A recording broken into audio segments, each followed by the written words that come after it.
Hello all and welcome to the first webinar of 2020, the Clean Transportation for All, Electrifying Rural Communities. I'm Simbiat Yusuf, Communications Associate with Fourth, and I will be moderating this webinar this morning. So thank you for joining us. Please be sure to submit all your questions through the attendee chat. We will get your questions answered at the end of the presentation. We will also be sending out the presentation slides after the webinar. If you have any issues viewing the slides currently, please let us know through the attendee chat and we can work with you as well. And with that, a brief introduction to Fourth. Fourth is a nonprofit trade association. We are advocating for electric, shared, and smart mobility. We work in four main focus areas, which are industry development, demonstration project, advocacy, and consumer engagement. We're advancing electric, smart, and shared transportation. You can find more information about Fourth, our membership program, and more on our website at fourthmobility.org. And in 2020, the Fourth Roadmap Conference will be held in conjunction with EVS 33. Fourth is supporting the 33rd International Electric Vehicle Symposium and Expo as the local host organization.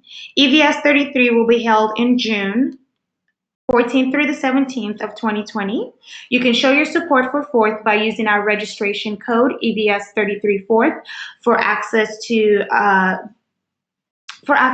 our reception and also our VIP lounge as well, and to enter a chance to receive a free Roadmap 2021 ticket as well. Our speakers today are Fourth's Program Manager Kelly Yearick, Dick Wanderscheid, Director of Renewable Energy Special Projects at the Bonneville Environmental Foundation, and Eva DeCesaro, Senior Program Manager of Electric Transportation at Pacific Power. Kelly is a program manager at Fourth, where she facilitates utility engagement and consumer outreach to promote electric vehicle adoption. She manages program related to Fourth's role as the backstop aggregator for the Oregon Clean Fuels program to design with utilities across Oregon. Kelly holds a master's degree in environmental management and sustainability from Portland State University and a BS from the University of North Carolina at Chapel Hill, and she sits on the board of Solar Oregon. Dick transitioned to his current role as the Director of Renewable Energy in 2019, where he now focuses on vehicle electrification, resilience planning and implementation, irrigation, modernization, and other special projects. Prior to joining BEF in 2010, Dick was the Municipal Electric Utility Director of the City of Ashland, Oregon. While in Ashland, he oversaw Ashland's award-winning water and energy efficiency program and developed one of the first net metering laws in the Northwest.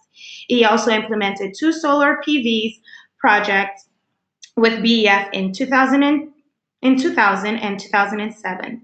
Dick has degrees from Oregon State University and Southern Oregon University. Eva is the Senior Electric Transportation Program Manager at Pacific Power, where she implements innovative transportation electrification program across California, Oregon, and Washington. To pave the way for more electric cars on the road, she focuses on customer outreach and education. She also administers the Electric Vehicle Charging Grants, which funds customer driving charging infrastructure projects. This project is designed to enable a wide range of partnership and projects, gathering data, test innovative technologies, and serve underrepresented communities. Today on our webinar, we'll be focusing on the benefits cost analysis of EVs for load following utilities in the Pacific Northwest.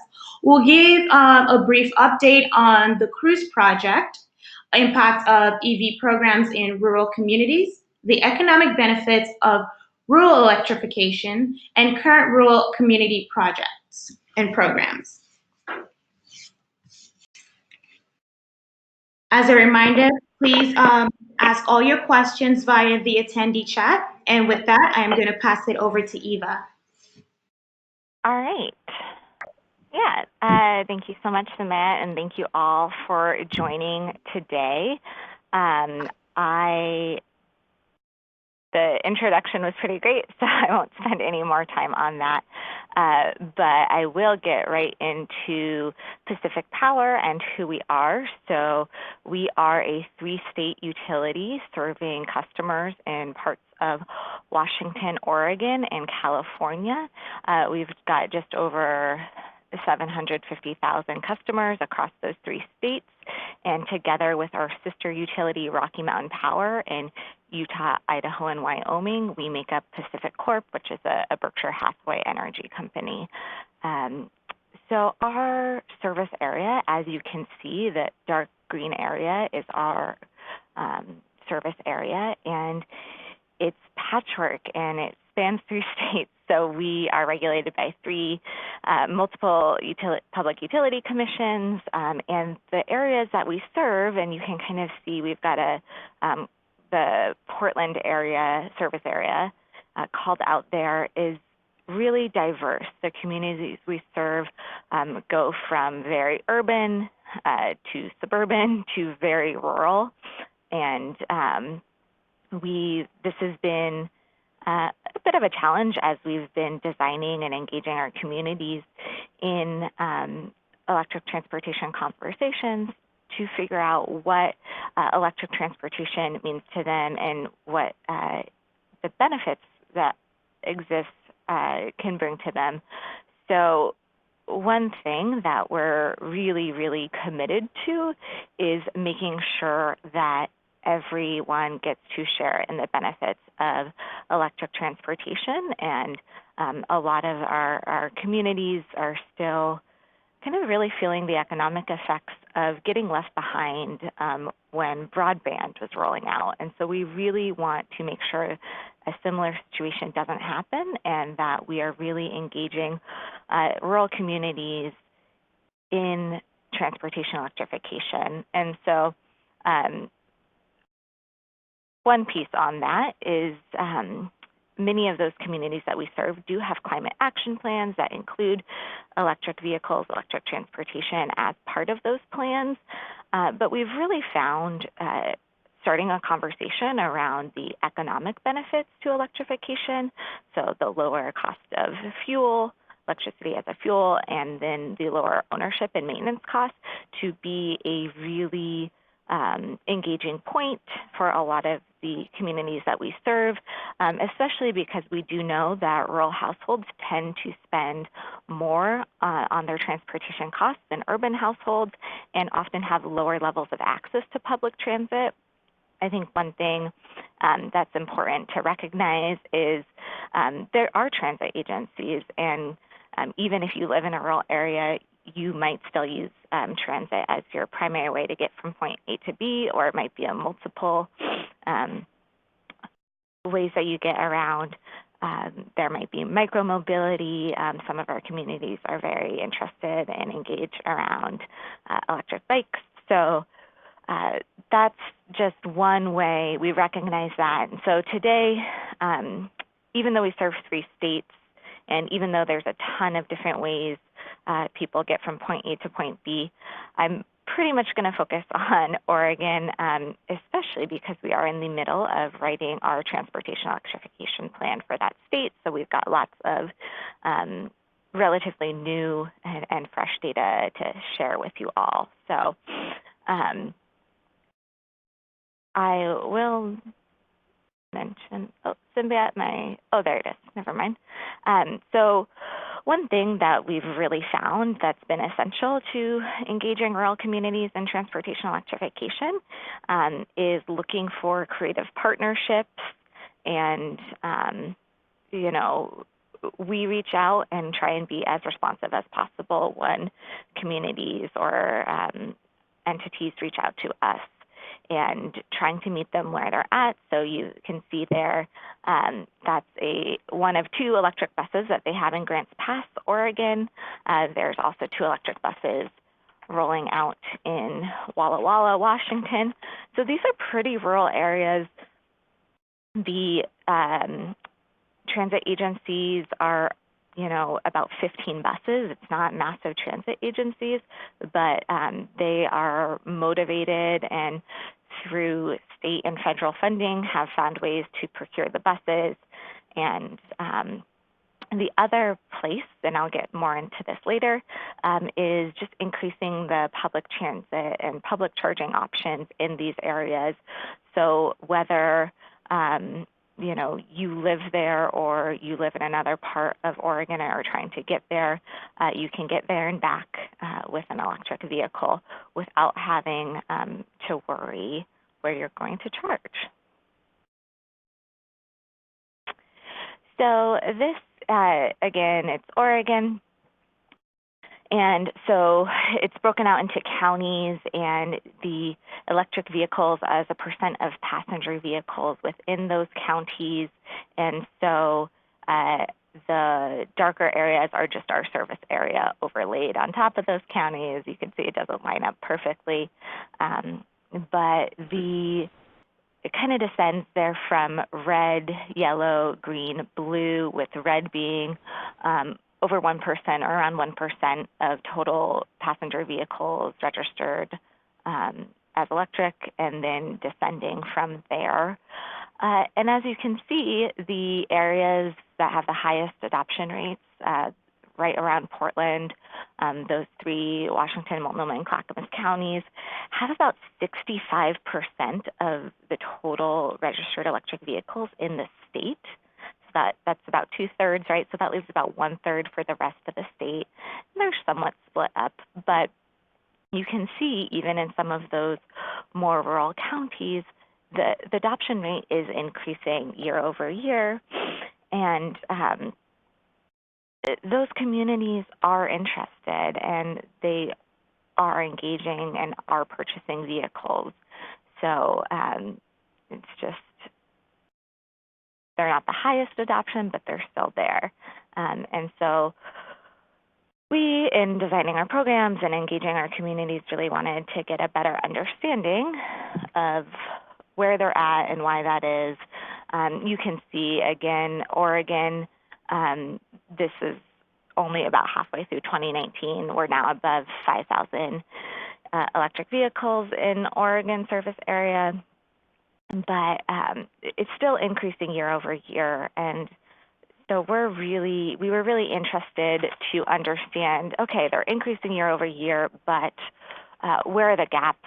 Who are we not reaching? And what are the concerns or that our customers have, or what are their understandings even? So we, in July of this year, conducted a pretty large survey of our residential customers, and it was pretty interesting. We walked away with a much better understanding, and a much better understanding that we have to do better. We have to do a better job of reaching our customers where they're at, because even though we have lots of resources on our website about electric vehicles, it's not the first place they think to look, or the first place that they necessarily go to when they're thinking about purchasing a vehicle.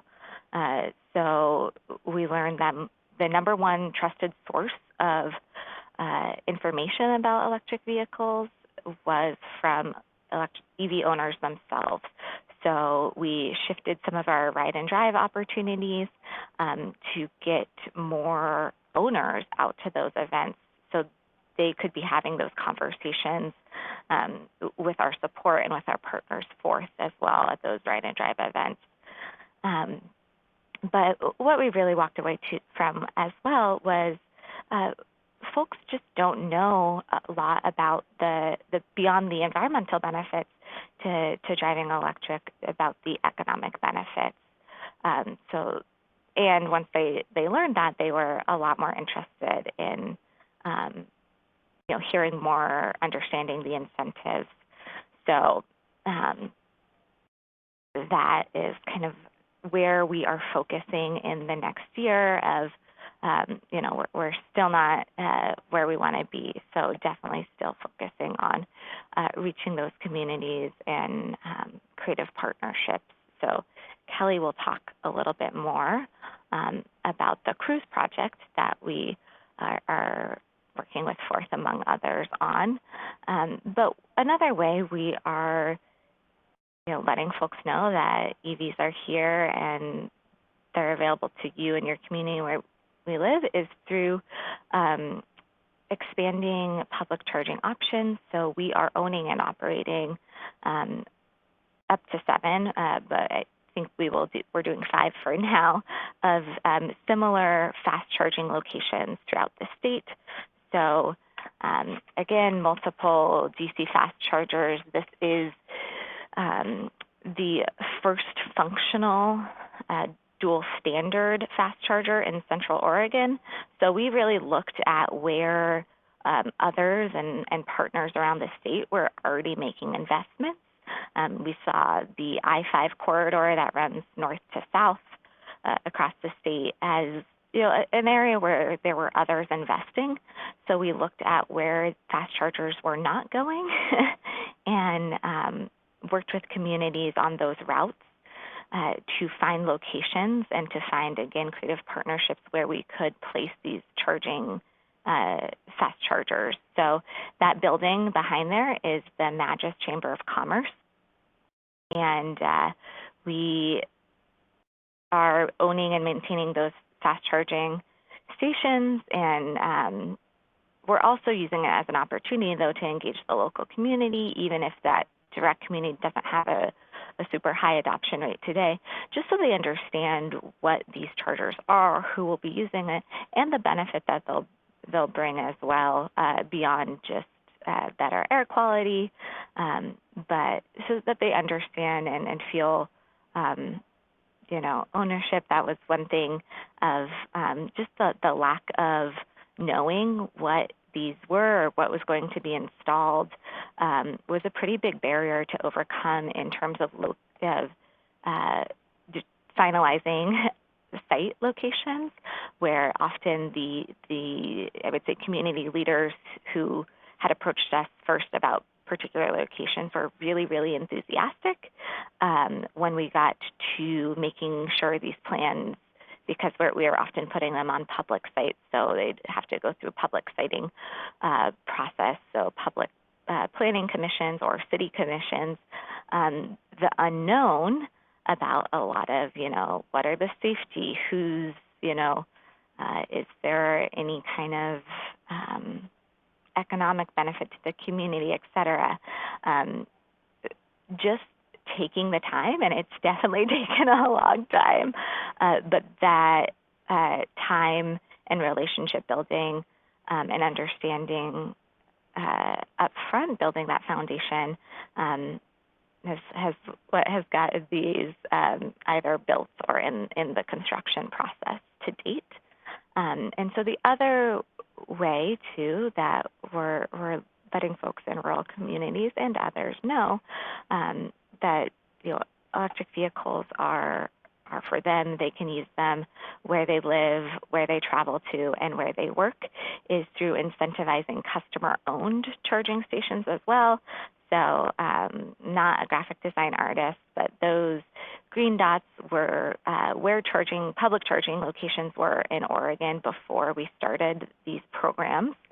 And the red stars are customer-owned charging projects. So those who have gone through our grant program and have either installed or are installing charging infrastructure. So some of those are fast chargers as well. Most are level 2 chargers.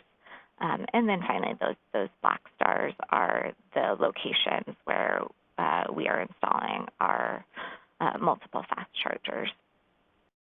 So again, we really don't see a successful program as just dropping in infrastructure, but really in an ongoing conversation with those communities, participating in those celebration for those customer projects when they finish, making sure, not only that their workforce understands electric vehicles, but their community as well. And really changing the narrative from, electric vehicles, you can only drive one of those if you live in an urban area, because that's not the case, and we're seeing that story change, month over month. So I will stop there, and happy to answer questions again through the chat. I didn't put my email on here, but the easiest way to get a hold of me via email is just plugin@pacificpower.net. They can route, that's our EV inbox, and we can get those routed to me. So thanks again, and yeah, excited to hear from the other presenters. Thank you so much, Eva. And attendees, please make sure you keep those questions coming through the attendee chat. We'll get through them all at the end of the presentation. And we'll also have a slide at the end with the contact info of our presenters today. And with that, I'm going to move it over to Dick. Hello, everyone. That was really great, Eva. Can everybody hear me okay? Yes, we can hear you. All right. Well, I'm going to give you a little background on the Bonneville Environmental Foundation. We're a 501c3 located here in Portland, and we do a lot of work in carbon, energy, and water. We actually invented the concept of a renewable energy certificate and sold the first one. It was titled the Green Tag back to the Environmental Protection Agency many, many years ago. Lately, we've been working on a lot of water projects, and my group, the Renewable Energy Group, has been doing a lot of community solar. But recently, we've been involved with electric vehicles, and so I would want to give you some results of a study we did to hopefully move electric utilities in the direction of promoting electric vehicles. Could you, next slide, please? So we hired energy and environmental economics out of California to do a benefit cost analysis of electric vehicles for what we call load following utilities in the Pacific Northwest. And this study was a partnership between the Bonneville Environmental Foundation, Northwest Requirements Utilities, Fourth Mobility, and the E3 company. Next slide. So the study, we wanted to look at the benefits of unmanaged charging, the sensitivity of analysis of unmanaged charging, some emissions analysis, and then the benefits of managed or smart charging. I need to explain that in the Pacific Northwest, we have the Bonneville Power Administration, which is a federal marketing agency that sells power from 30 dams that are on the Columbia River system. This is carbon-free electricity, and we have approximately 55 consumer-owned utilities that are smaller and rural in nature, and they buy all of their power from the Bonneville Power Administration. So they're called load following or full requirements customers, and we wanted to focus on those customers because they serve the four-state region and most of the rural customers that live in the four-state region. So that was the idea behind the study. Next slide, please. And the goal and the purpose was to provide load-following customers with some analytical data to determine if there are some proactive actions they should be undertaking to prepare for EV arrivals. Next slide. So because we have a variety of different kinds of utilities in the Pacific Northwest, some are very small, some are larger, some have summer peaks, some have winter peaks, some have dual peaks, and some of them have more load growth and are buying power for their excess load growth from Bonneville, and so we had to really kind of do a study that would represent all of these kind of utilities. So what we ended up doing is picking 4 actual utilities, and we're calling them proxy utilities. They were close in total retail load size, but they did have varied peaking seasons, and depending on their loads, they varied about whether they were above their high water mark with respect to buying power from Bonneville. So next slide.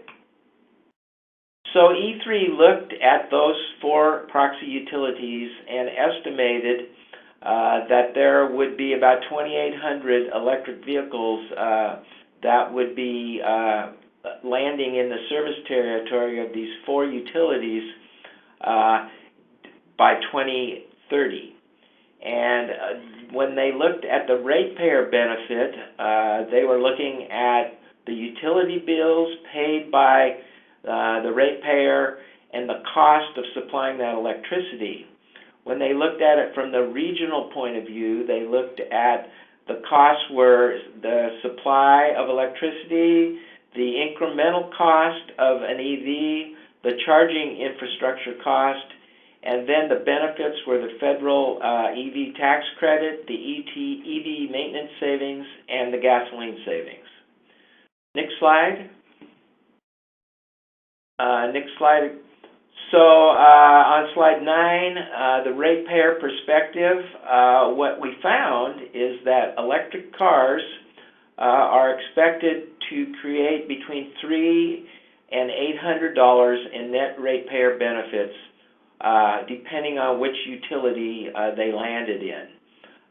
So no matter where these cars are located in the Pacific Northwest, regardless of which utility, what load-following customer utility was there, they had significant benefits to the ratepayers. Next slide. Because many of the vehicles that operate in rural America are electric pickup trucks, we also had E3 look at the benefits for electric pickup trucks. And as you can see, the ratepayer benefits for trucks are actually larger than they were for electric passenger vehicles. Next slide. Next slide. So this is slide 12. We looked at the regional perspective and for both cars and trucks. And the costs included the Tier 1 and Tier 2 costs the utility would incur, the charging infrastructure cost, and the incremental vehicle cost. The benefits were the federal EV tax credit, the vehicle maintenance savings, and the vehicle gasoline savings. And what we found, interestingly enough, is there are significant regional benefits for each one of these utilities. And so everything so far is pointing to the fact that utilities ought to be very enthusiastically promoting these kinds of electrification transportation initiatives. Next slide. We also in Oregon have what's called the Clean Fuels Program. Some states call it the Low Carbon Fuel Program, but in Oregon it is a Clean Fuels Program where clean fuel credits are accrued to the electric utility that serves residential vehicle charging.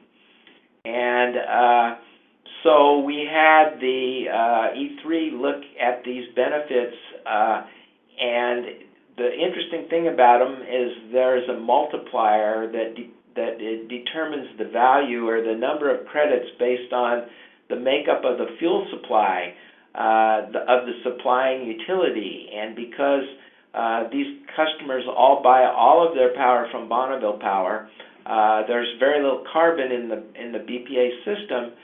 So these clean fuel credits in Oregon for these consumer-owned utilities that buy their power from Bonneville are quite significant. They average anywhere from about $2,800 for a plug-in hybrid to up to $4,600 for a battery electric pickup truck. So these are on top of the additional ratepayer benefits and regional benefits that we already talked about in the previous slide. Next slide. So then we wanted to look at what if we tried to manage charging? How would these benefits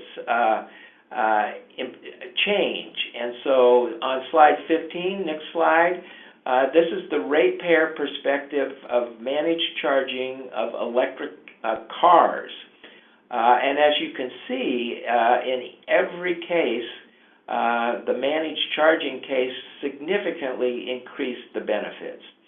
I need to point out here that we did a very simple analysis of the managed charging because we didn't have the ability to really dig into each utility and how they might manage charging.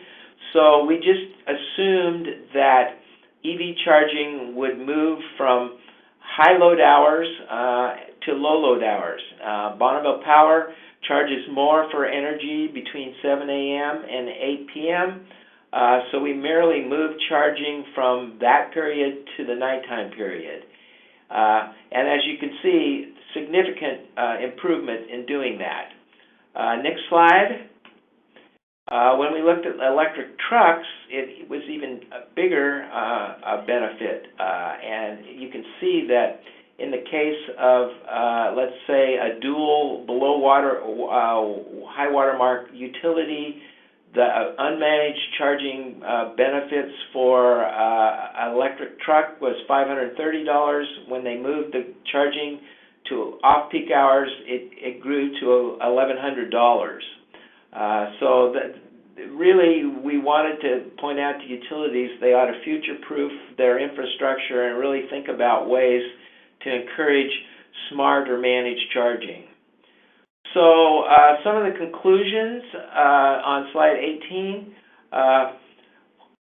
that we looked at some of the big impacts from EV load growth, and Bonneville has a load shaping charge, and under the current BPA rate structure, utilities that move toward a form of managed EV charging, such as time of use rates, that shift load from high load hours to low load hours, will experience Tier 1 energy supply cost savings. Because Bonneville charges demand charges to their customers, utilities have to be really cognizant of that, and that we think that EV load can play a large role in the directionality of BPA demand charges, and is something that should be considered going forward.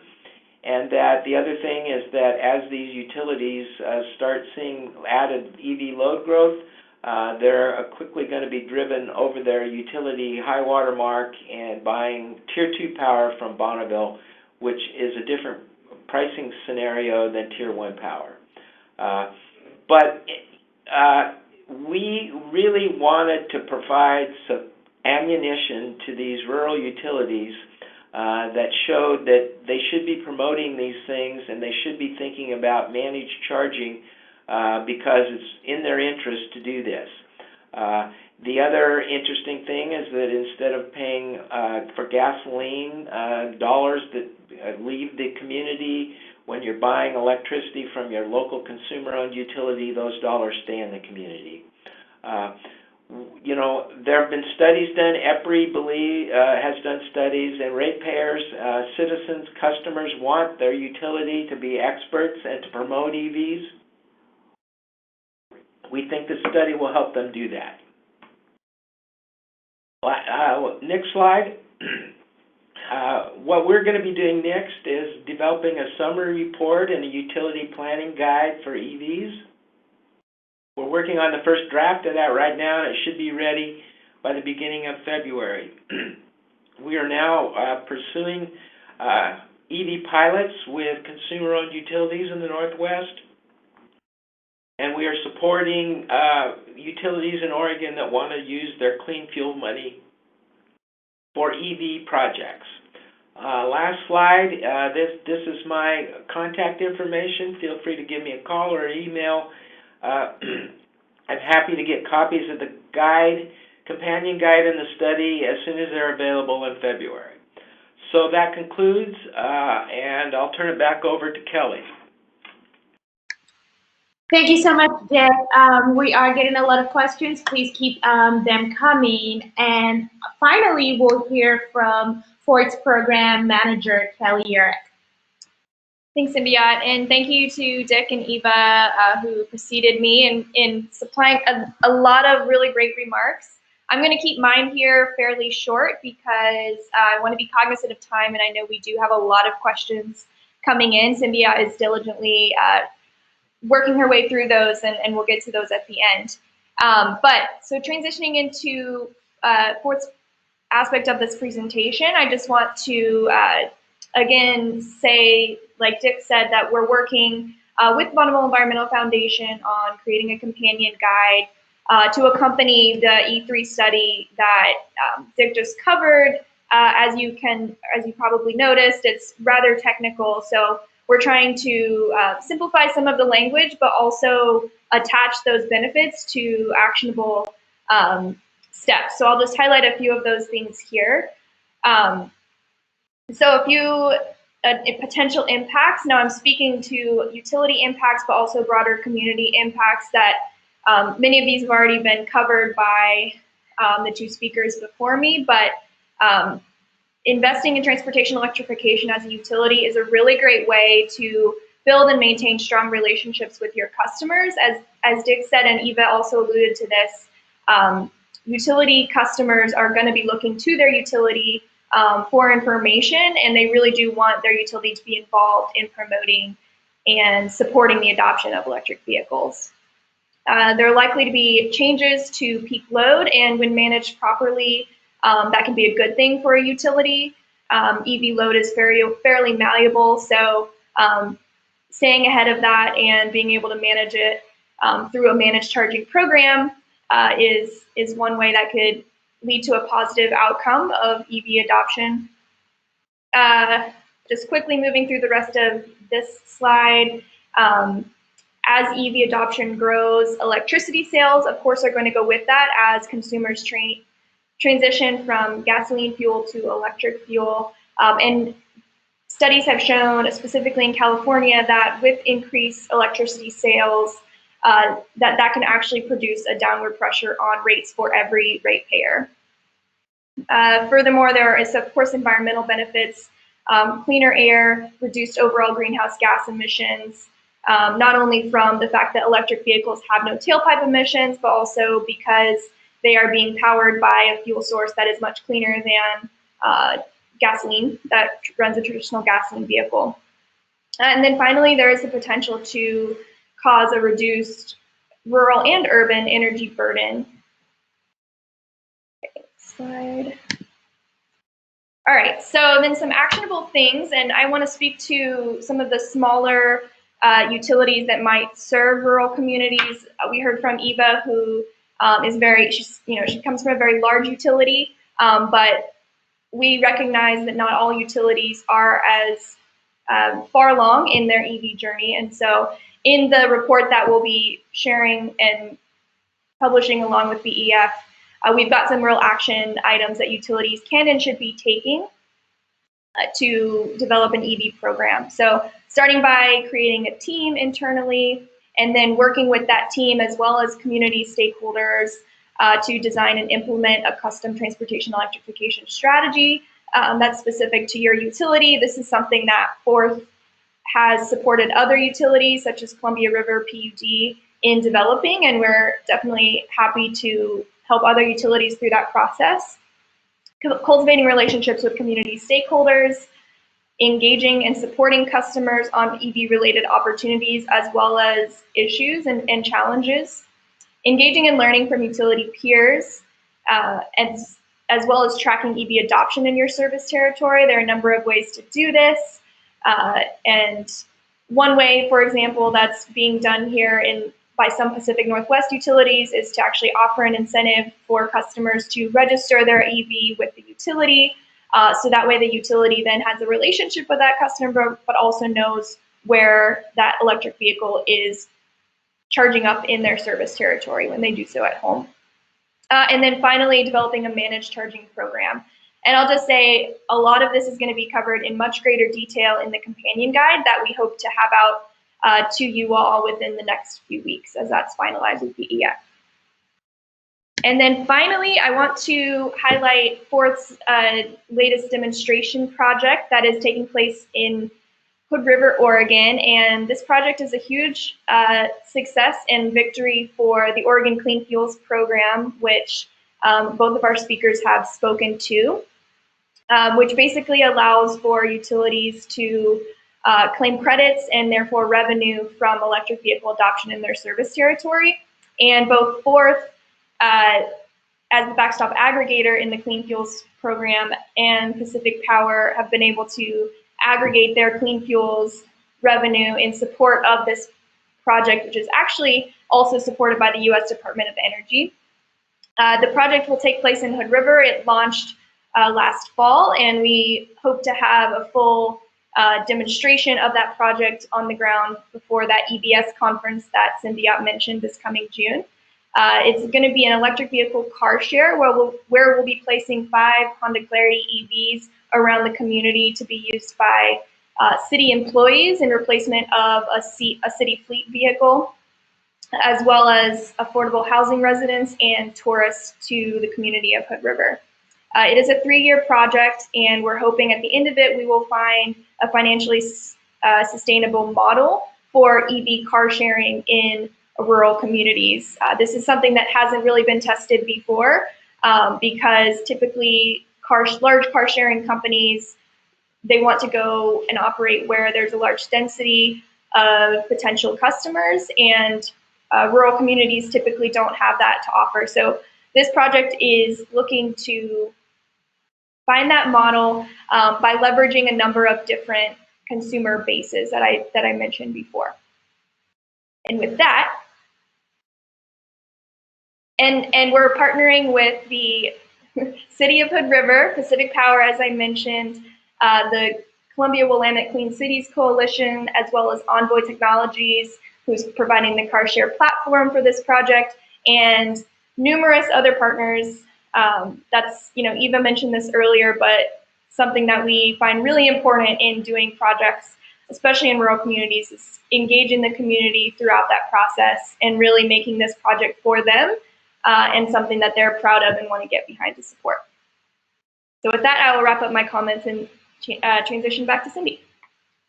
Thank you all so much. And now we will transition to Q&A. Keep those questions coming. And the first question we have is in regards to one of your slides, Eva. What state and federal funding brought buses to Grant Pass, Oregon? This is also open to all speakers. Sorry, Samira, could you repeat that question?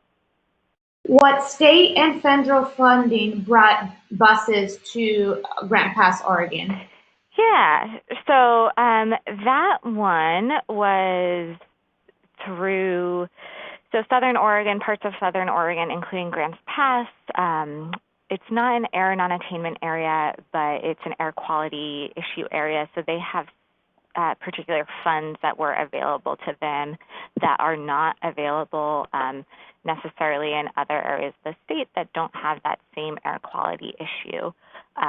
So it was a combination of that, and they used a state contract to purchase those buses as well as the infrastructure to charge them.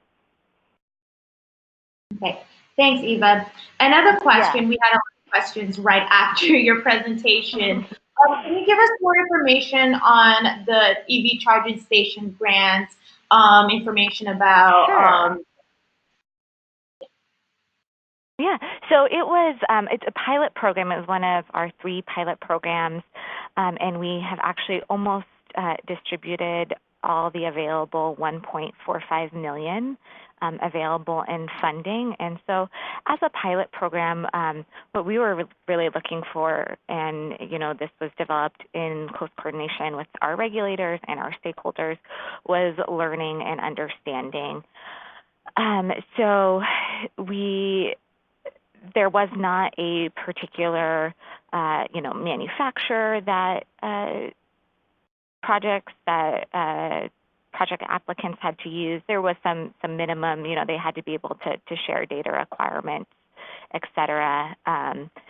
But then we had also developed evaluation criteria that really weighted projects that had a community, environmental, and educational benefit, as well as the other requirement that, that this infrastructure wouldn't be installed without the utility participation. So if, this had already been, was going to be budgeted and paid for, those kinds of projects would be eligible, but really going towards areas that otherwise wouldn't receive, or the charging infrastructure wouldn't get built. So the interesting piece of that, right, is so while the project owners are sharing the data with us, they own and operate the chargers. So the grant is, you can kind of think of it as like those one-time upfront expenses, and it include everything from the EVSE, the charging infrastructure, the make-ready utility upgrades, what we term, on our side of the meter. Those were all eligible, including the upfront network fees for the charging networks, if that's what recipients went with. Thank you, Eva. So we've had a lot of questions regarding the electrification of buses, school buses, more specifically. I want to pose the question to all of the speakers. Are there any incentives for the electrification of school buses, or specifically to Pacific Power and open to all of the other speakers? What incentives are available currently for electrifying school buses? Yeah, I'll jump in on this one. This is Kelly with Fourth. So one opportunity that we have here in the Pacific Northwest that I'm aware of is through Portland General Electric. They currently have a grant opportunity open that closes at the end of January of this year, in which they're going to be supporting the adoption of electric school buses for up to 4 public school districts. That could include paying the incremental cost to purchase an electric school bus as opposed to a diesel one, as well as the installation of charging infrastructure, and very importantly, technical assistance throughout that process. So that's one that I'm aware of. I'll open up to the other speakers for other.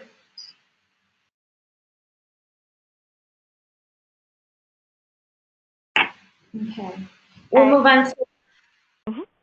I was going to say, if Dick had answer, I was going to defer to him since he hasn't gotten to answer questions. No, I'm not aware of any electric school bus programs in public power at this point, but doesn't mean they don't exist. It's just that I'm not aware of them.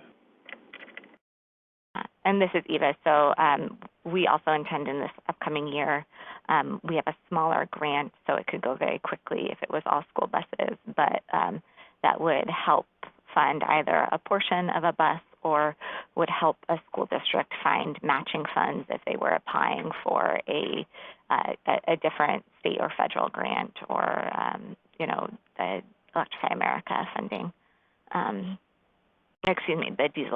The Volkswagen settlement money, not Electrify America. But it's definitely something we're in conversation with school districts about and thinking about as we're engaging in our transportation electrification plan and considering future programming. Perfect. This question is specifically for Kelly on the cruise program. How do the cruise programs solicit input from affordable housing stakeholders in the river? Yeah, Great question. So first I'll just say that one aspect of this project being a federal project, meant that the turnaround time for actually submitting application materials was very quick. So in designing the proposal that we submitted just earlier this year, or excuse me, early in 2019, to the U.S. Department of Energy, we were connected with the local housing corporation there, Mid-Columbia Housing Corporation, that operates several affordable housing sites in the area. And we spoke to the executive director as well as a few other staff people, as well as a few community members about their potential interest in this project. Now that the project is funded, we're going through the process of creating surveys and reaching out to the community to see how this project can best serve their needs and what actually their transportation and mobility challenges are. I'll also just say that we don't see car sharing as the perfect solution for anyone. It's part of a mobility suite of options. So we really hope to work alongside not only the affordable housing residents and owners, but also other community members, the city, and the local transit agency to ensure that this car share is something that is supplemental to other offerings in the city. Thanks, Kelly. One question, what is the feasibility of converting a municipal fleet to all electric vehicles? Are they incentives or grants for municipal fleet? For example, can a municipal use the federal tax credit to purchase electric vehicles?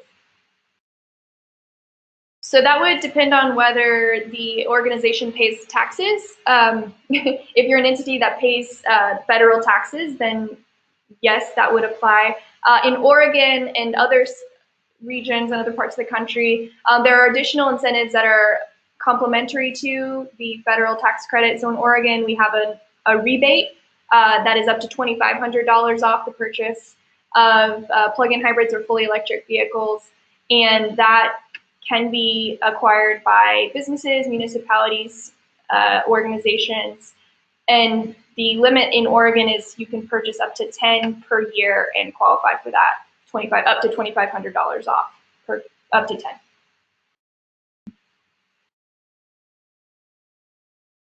Thank you. And for consumer engagement when it comes to electrifying rural communities, and I think maybe Eva, you could talk more about this. When considering ride and drive opportunities, how are we divvying up the percentage of rural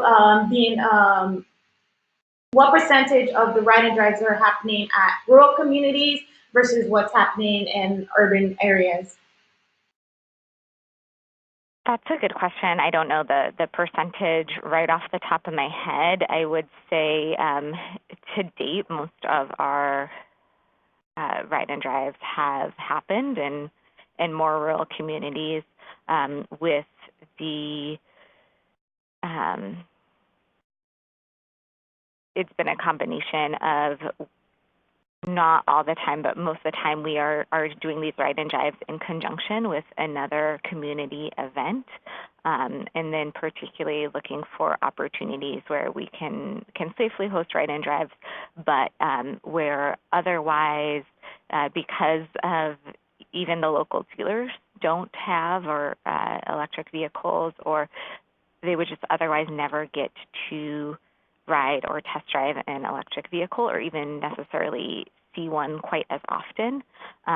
So to date, it has been more rural communities where we've hosted ride and drive events, but that's not necessarily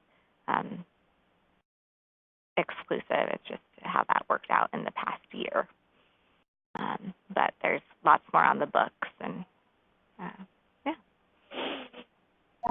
thank you all for joining us, and with that, we will start wrapping it up. I know we have a lot of questions we didn't get through today, but here are the information for our speakers and presenters today. We will also be sending out a recap email that will have some links and some other resources that can help in learning more about rural electrification, utility involvement in electrification. or general information about transportation electrification. And with that, I would like to say thank you all for joining us. Thank you to our presenter, Eva, Dick, and Kelly for such a great presentation today. Like I said, any additional questions can be emailed, and the speakers will have their email on the recap email as well. And with that, we hope you're able to join us on February 11th for our next webinar, which will be Increasing Consumer Awareness for Electric Vehicles, where we will be joined by Leah Malloy of Cox Automotive, Ken Kurani of UC Davis ITS, and our program manager, Sergio Lopez. They will discuss increasing consumer awareness for transportation electrification and the driving force to mass adoption of transportation electrification. And with that, thank you all for joining us, and we hope to see you on February 11th. Thanks, everyone. Thank you.